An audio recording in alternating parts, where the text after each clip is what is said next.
Shalom, me homies. How are you guys doing? It is a beautiful day down here in these jungles. And let me just preface this by saying that if you hear a thud and I pass out cold, it's probably because we had to throw some chemicals in my bedroom where I'm actually doing this because the ants are eating up through my concrete floor. So our floor, we have no tile. We just have straight concrete. And I think we're under a giant ant nest. And so yesterday and today, the ants are crazy. And so we are vacuuming and we are reconcreting some stuff, trying to stop the holes and various things. But we put this stuff called EthoKill.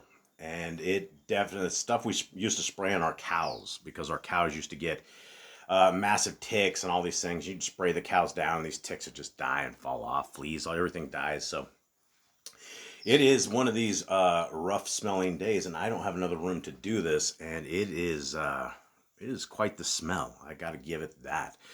So how are you guys doing? How's everybody out there? Much love to you. We are making it through this week, and this week has just been another week, right? It is the more time that we see the world passing by, as we see, the powers that be, the evil that is doing what they are doing and just orchestrating us to the very bitter end. And so thank you all for hanging out with us.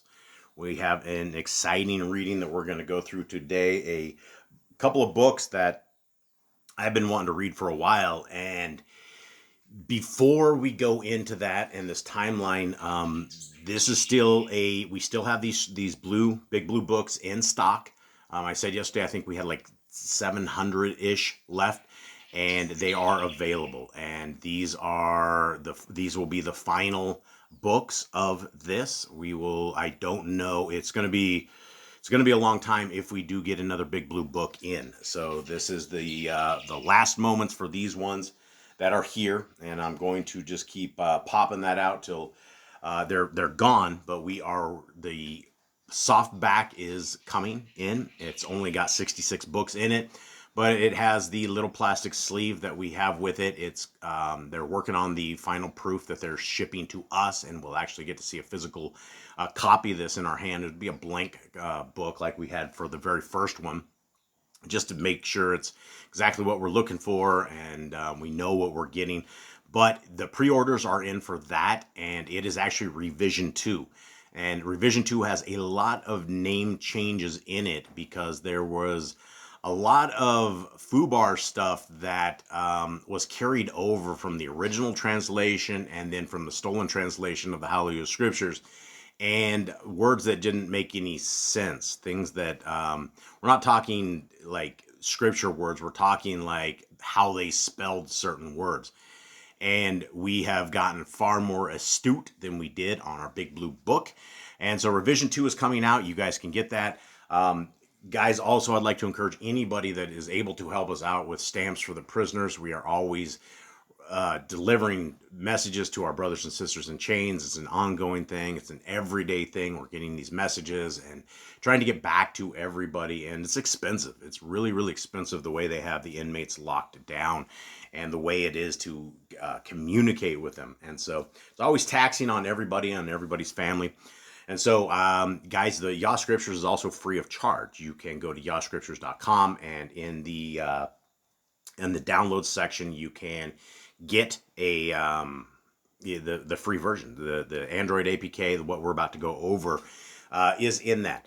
Now, I want to go over a quick timeline for those who are new to any of these series that we do. And this timeline is taking us into the bottom of here, right? We're going to beyond this actual chart. But I want to go over this because this is the lineage of all of the children of Yisrael. And so we had the Saul, who was he was an okay king, turned bad in the end, did some very evil stuff, had some demons. The guy definitely had a few unclean spirits that he was dealing with. And, it's one of those things that we should all consider and understand that unclean spirits there to attack us. And it's not just Saul that was able to succumb to them. Obviously, Solomon succumbed to them as well. And I'm sure King David had a lot of demons of his own that he was dealing with, that he had to put into check. And so this is the lineage of the tribes of Israel when they were all one big happy family. And this was the only time in history where all 12 tribes of Israel were under the same leadership. And so when Solomon did what he did, the greatest Freemason necromancer that he was, they split the kingdoms up.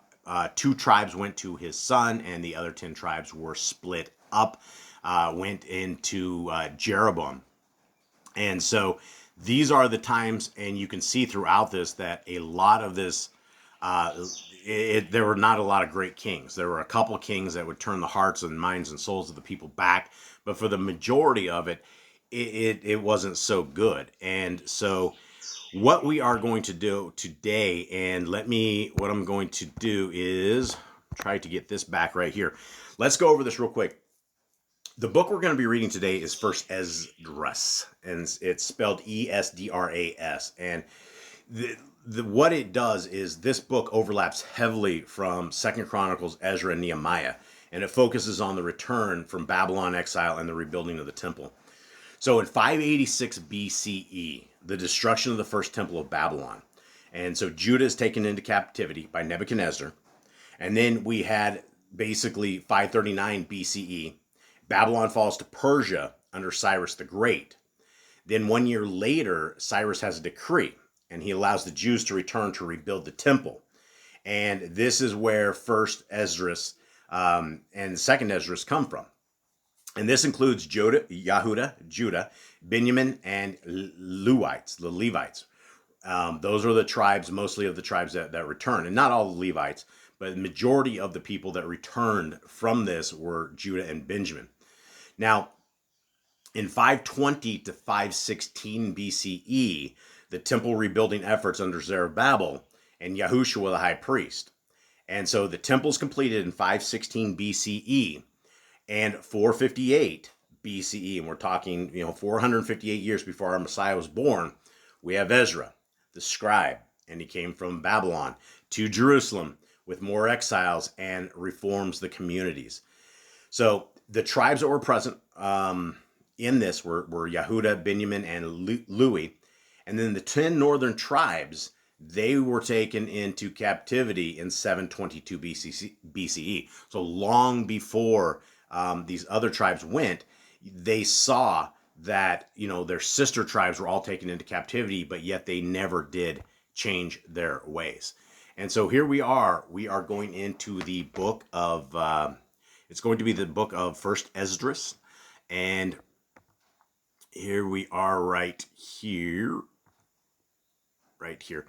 And so this is our reading. And really what I'm trying to get to is I'm trying to get to second Esdras, because that is one of the most fascinating pieces of the Apocrypha that you guys could ever find, simply because it's going to tell us about life and death. It's going to tell us the moment after we die, what happens, where we go, what to expect, what should we be concerned with, what should we not be concerned with. And for anybody who has never visited this channel, guys, we are the people who believe that the first 5 books of scriptures, Genesis, Exodus, Leviticus, Numbers, and Deuteronomy, are the guideposts of life. And inside of those first 5 books, we get all of these beautiful, wonderful commands. These are the laws of our Creator.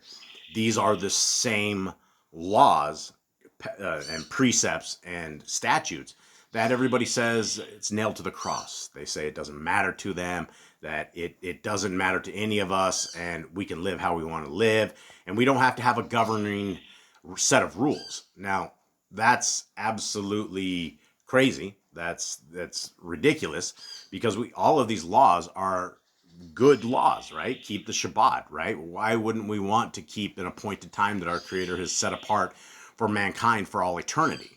It's the same day that they keep up in the Shamayim. They keep the Shabbat. They keep the appointed times. They keep all of these same things up in the top. Now today you're going to hear some birds and some other things singing a little bit more because I can't close my door or I will totally gas myself in here. And definitely you'll be hearing a thud on this little table. So I'm trying to stay alive as we read this. So these are all the beautiful laws, statutes, and commandments that we've been lied to, right? If somebody has said they're nailed to the cross, that person either knowingly or not knowingly is lying to you. And so the birds are going crazy, guys. We are deep in these jungles, and this is what the jungles sound like.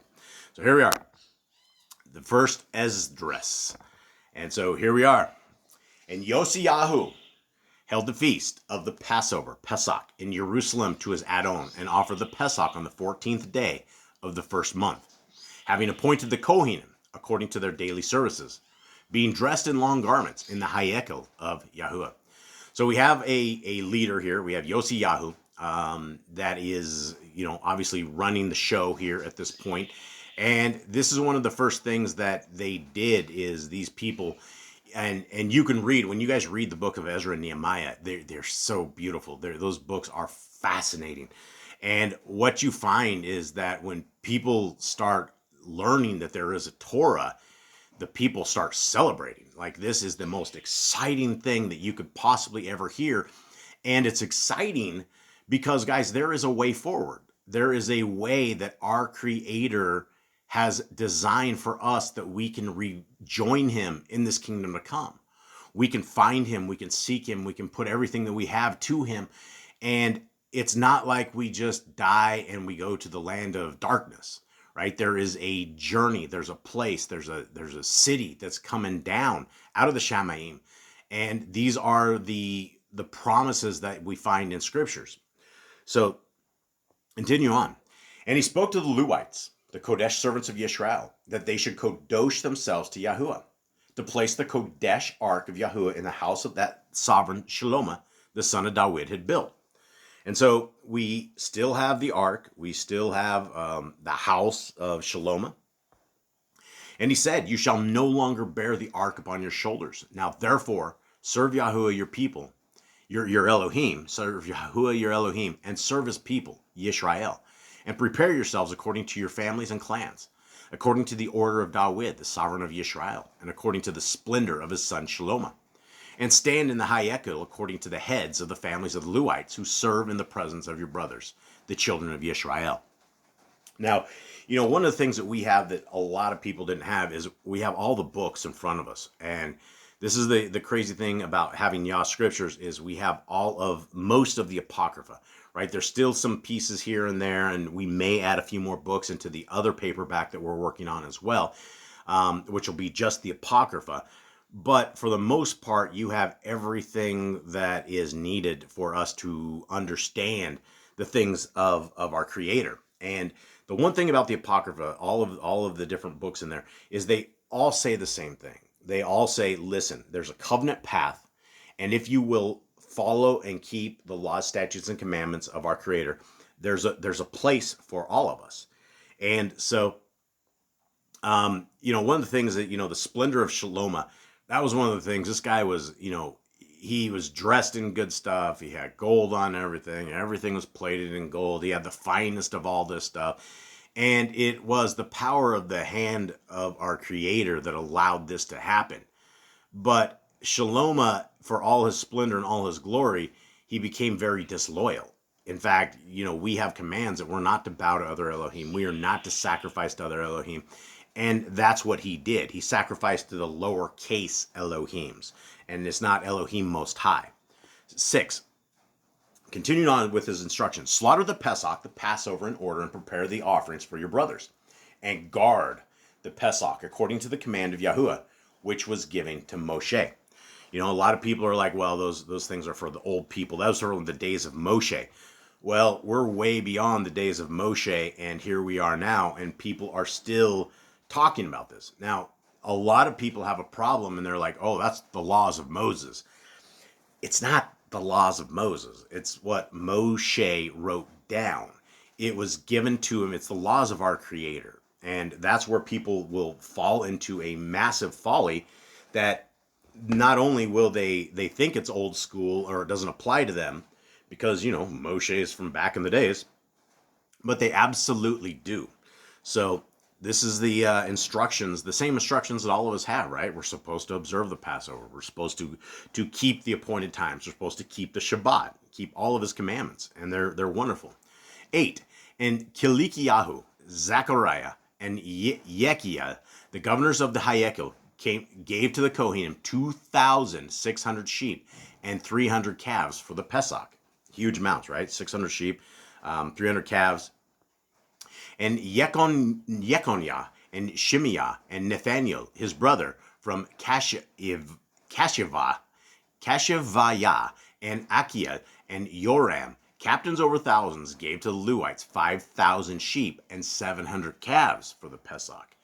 And when these were done, the Kohanim and Lewites, having the unleavened bread, stood in proper order according to their clans and according to the nobility of their fathers before the people, to offer to Yahuwah, as it is written in the book of Moshe. And thus they did in the morning. And they roasted the Pesach with fire as required.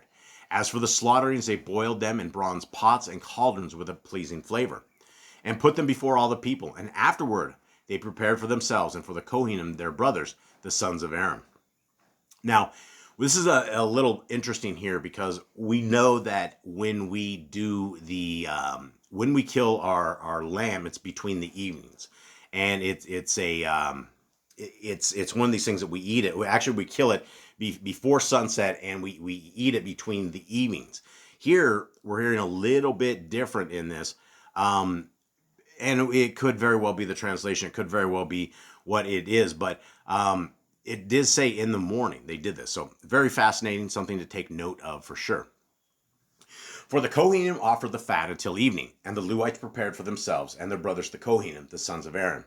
Also the Kodesh singers, the sons of Asaph, were in their service according to the appointment of Dawid, that is Asaph, Zechariah, and Yedithun, who were of the sovereign servants. And the gatekeepers were at every gate. It was not lawful for any to go from his regular service, for their brothers the Lewites prepared for them. Thus the matters which pertain to the slaughterings of Yahuwah were accomplished on that day, that they might hold the Pesach, and offer slaughterings upon the altar of Yahuwah, according to the command of sovereign Yoshiyahu.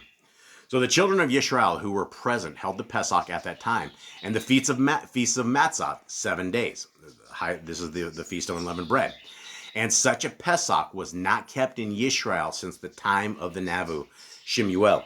So the prophet Samuel, and this is one of these things that they hadn't held this for a very, very long time. So this is probably very, very new to them, which is this is the same kind of pattern that we can all fall into, because when we start following into Yah's appointed times, it's all new to us to begin with.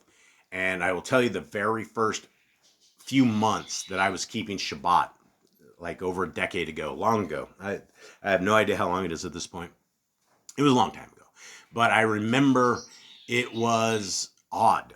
I remember the day felt like it would never end. Like, what am I supposed to be doing? Because every Saturday prior to me keeping the 7th day Shabbat, we would do whatever we want, right? It's a day of play. It's a day of whatever. Just work, shopping, do whatever. And when you start observing them, it's a little bit different. And so you have to learn the pattern. You have to get into the rhythm of the business. And the rhythm of the business is keeping it to the very best that we can keep it. Continuing on. Even all the sovereigns of Yisrael did not keep such a Pesach as Yoshiyahu and the Kohen and the Lewites and the Yahudim held with all Yisrael who were found dwelling at Jerusalem. In the 18th year of the reign of Yoshiyahu, this Pesach was kept. And the works of Yoshiyahu were upright before his Adon, with a reverent heart. As for that which came to be in his time, they were written in former times concerning those who sinned and acted wickedly against Yahuwah, above all people and reigns, and how they grieved him exceedingly, so that the words of Yahuwah rose up against Yisrael. Now after all these acts of Yoshiyahu, it came to be that Pharaoh, the sovereign of Mitzrayim, came to battle at Carchemish on the Pereth, and Yoshiyahu went out against him.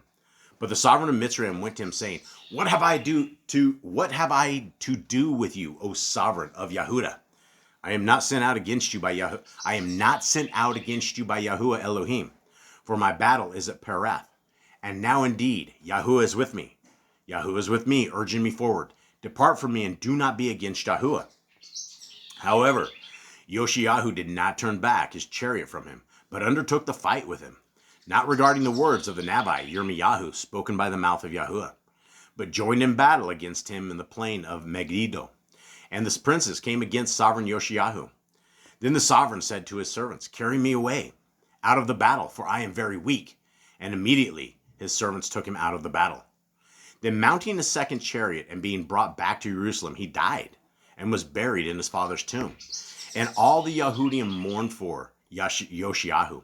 And Yirmiyahu the Nabi lamented for Yoshiyahu. And the chief men with the women made lamentation for him to this day.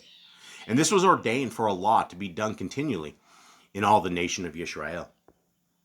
These are written in the books of the Annals, the book of Chronicles, of the sovereigns of Yehuda, and every one of the acts that Yoshiyahu did, and his esteem, and his understanding in the law of Yahuwah, and that which he had done before, and now reported, are written in the book of the sovereigns of Israel and Yehuda. And the people took Yahoachaz, the son of Yoshiyahu, and made him sovereign instead of Yoshiyahu his father, when he was 23 years old. And he reigned in Yehuda and in Jerusalem 3 months, and then the sovereign of Mitzrayim removed him from the reign of Jerusalem. And he placed a tax over the land of 100 kickers of silver and 1 kicker of gold. The sovereign of Mitzrayim also made sovereign Yahoiakim, his brother, sovereign of Yehuda and Jerusalem. And Yahoiakim imprisoned the nobles, but he seized Zeruiah, his brother, and brought him out of Mitzrayim. Yahoiakim was 25 years old when he was made sovereign in the land of Yehuda in Jerusalem, and he did evil before Yahuwah. Therefore Nebuchadnezzar, the sovereign of Babel, came up against him and bound him with chains of bronze and carried him away to Babel. Nebuchadnezzar also took the Kodesh vessels of Yahuwah and carried them away and put them in his own temple at Babel. And those matters that are written concerning him and of his uncleanness and unrighteousness are written in the annals of the sovereigns. And Yahoiakim, his son, reigned in his place. He was made sovereign being 18 years old. And he reigned only 3 months and 10 days in Jerusalem and did evil before Yahuwah. So after a year, Nebuchadnezzar sent and had him brought to Babel along with the Kodesh vessels of Yahuwah, and made Zedekiah sovereign of Yehuda in Jerusalem when he was 21 years old, and he reigned 11 years. And he also did evil in the eyes of Yahuwah, and took no heed of the words that were spoken to him by the Nabi Yirmiyahu from the mouth of Yahuwah. And after sovereign Nebuchadnezzar had made him swear by the name of Yahuwah, he broke his oath and rebelled, and hardening his neck and his heart, he transgressed the laws of Yahuwah Elohim of Yisrael. The governors of the people and the Kohanim also did much against the laws, and surpassed all the abominations of the other nations, and defiled the Hayekel, the temple of Yahuwah, which was Kodosh in Jerusalem. Nevertheless, the Elohim of their fathers sent his messenger to call them back, because he spared them, and also his Mishkan. But they mocked his messengers, and see, when Yahuwah spoke to them, they mocked his Neviim. Everybody always killing the prophets, everybody always laughing at the prophets, everybody always messing with the prophets. So they mocked his Neviim so much that he, being wroth with his people for their great unrighteousness, commanded the sovereigns of the Kasdites to come up against them, who slew their young men with the sword, even also within the surroundings of their Kodesh Hayekel, and spared neither young man nor maiden, old man nor child among them, for he delivered all into their hands. And they took all the Kodesh vessels of Yahuwah, both small and great, with the vessels of the ark of Elohim and the sovereign's treasures, and carried them away to Babel. As for the house of Yahuwah, they burned it and broke down the walls of Jerusalem and lit her towers on fire. And as for her esteemed objects, they never ceased till they had consumed and brought them all to naught. And the people that were slain with the sword, he carried to Babel. The people that were not slain with the sword, he carried to Babel, who became servants to him and his children, till the Parisians reigned, to fill the word of Yahuwah spoken by the mouth of Yirmiyahu, until the land had enjoyed her Shabbatoth. As long as she lay waste, she kept Shabbat, until 70 years were completed. So here we are to the very amazing book. As you can see, it gives us kind of a history of it. of, you know, the same stuff that we hear in the various chapters, but kind of a different little flavor that we have into this. Gives us a few more details, a few more things that went on. And so that is the first chapter of First Esdras. And I think this will be a good reading for all of us. Thank you guys to everybody who hangs out with me, that is willing to read scriptures with me, and for just being our family. We really, really appreciate y'all. We hope you guys have a wonderful day. Much love to you all. I'm out.